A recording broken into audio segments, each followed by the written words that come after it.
Hello everyone! For today's video, let's talk about pregnancy and fetal development. So what is pregnancy?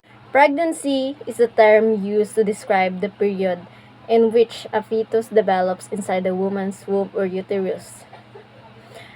Pregnancy usually lasts about 40 weeks or just 9 months.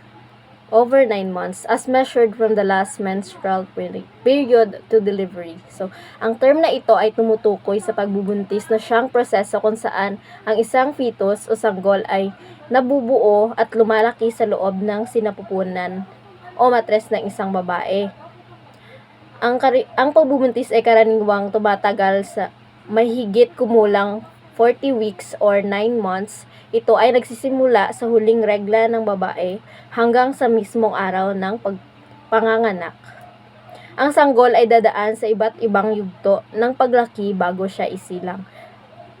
So, pregnancy is the time during which one or more offspring develops inside the woman's uterus.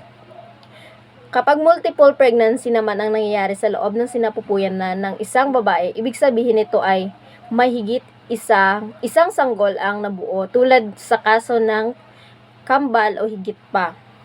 So, pregnancy usually occurs by sexual intercourse but can also occur through assisted reproductive technology procedures. So, ang assisted reproductive technology procedures gaya ng IVF or in vitro fertilization ay ginagawa sa labas ng katawan ng babae bago ilipat ang embryos sa matres. Ang teknolohiyang ito ay nakakatulong sa mga mag-asawa na nahihirapang magkaanak sa natural na paraan. How does pregnancy occurs? To know the pregnancy occurs, it's important to know the biology around the fertility cycle. When we say fertility cycle, amo ni siya ang time nga matured ang isa ka egg cells sang babae. To get pregnant, first ovulation must take place. This occurs when a mature egg is released from the ovary, pushed down the fallopian tube, and is available to be fertilized. No, ovulation. Kumaga, amo ni siya ang pag-inog sang egg cell nga halin sa ovary padto sa fallopian tube. Tapos, for example,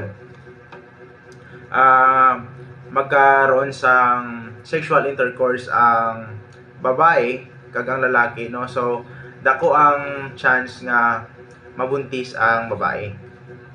The lining of the uterus has thickened to prepare for a fertilized egg. If conception does not occur, the uterine will be lining shed. This shedding of an unfertilized egg and the uterine wall is called menstruation. No, sa diri nga part, kung may mabuo na fetus or embryo, kung masudlan man ang egg cell sang sperm cell, no, dara na siya magstay sa uterus until na magdako siya. Tapos if ever na hindi siya ma-fertilized ang egg cell, amo na siya ang ginatawag nga unfertilized egg, no? So amo na ang isa nga maging menstruation ginatawag. Good day.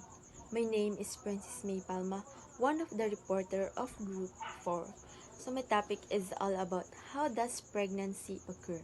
So, paano nga ba ito nangyayari?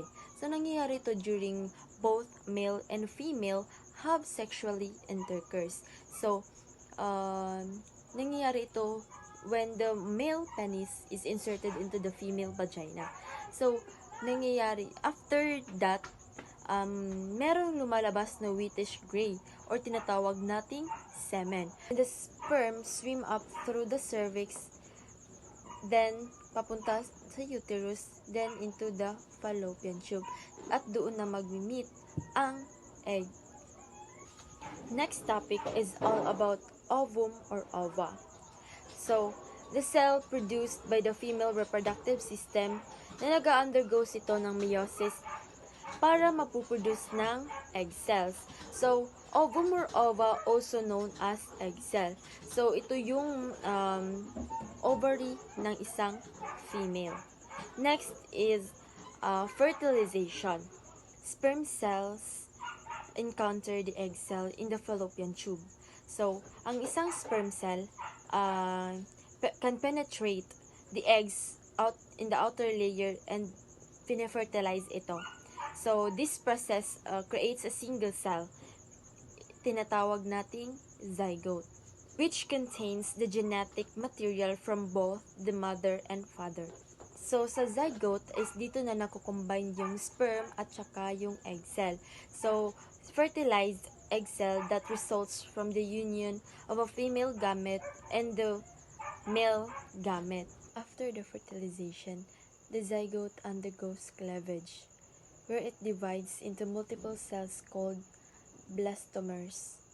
So, ang blastulations is a very early stage of development when the zygote becomes a ball of cells with a fluid-filled center and an inner mass of cells. The 2 cells, 4 cells, and 8 cells. 2 cell is the first zygote cell cycles occurs 30 hours after the fertilization. The second cell is the 4 cells. It occurs 40 hours after the fertilization. The last cells is 8 cells. It actually consists 6 to 12 cells and develops by day 3 of human embryonic development and includes a continuation process of embryonic genome activation. Morula is a process of blastulation and occurs before the formulation of the blastula.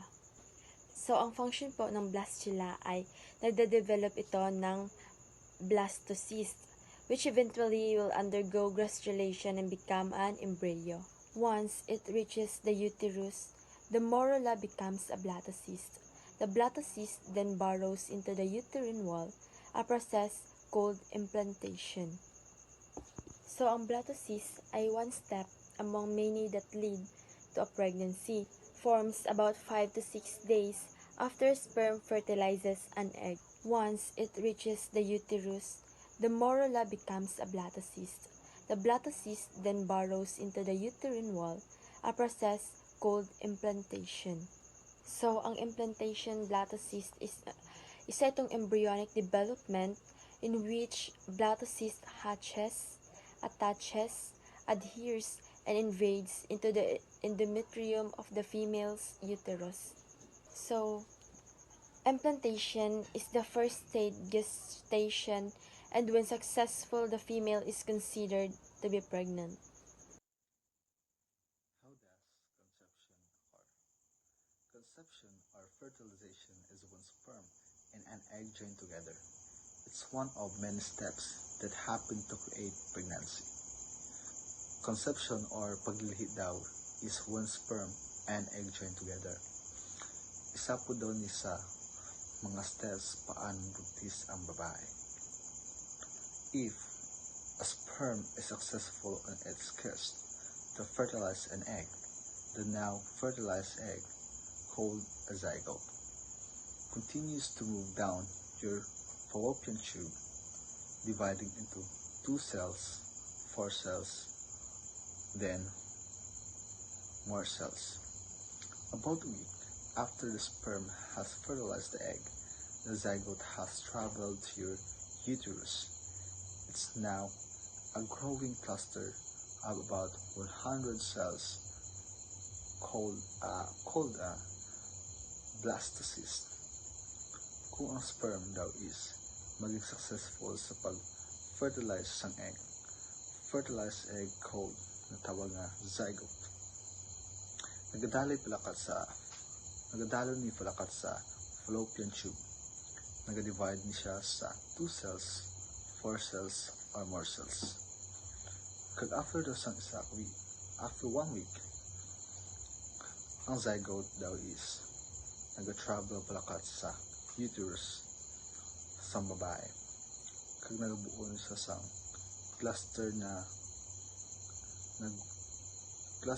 nag-group about 100 cells na tawag na blastocyst.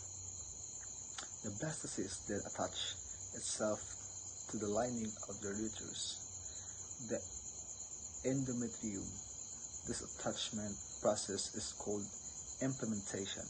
However, just because conception occurs doesn't mean implementation will. Sometimes implementation doesn't happen, and you pass the fertilized egg in your next menstrual period. Ang blastocyst daw nag-attach by itself sa lining sang uterus, kag natawag ni siya nga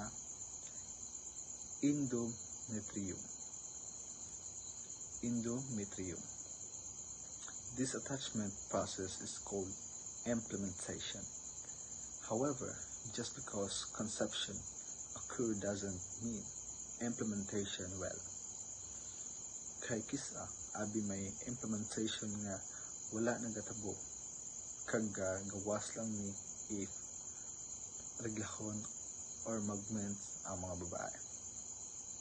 If implementation happens, the cells continue to divide. Some cells develop into your baby. In other form, the placenta, you begin to release hormones that tell your body a baby is growing inside your uterus. These hormones also signal the uterus to maintain its lining rather than shed it.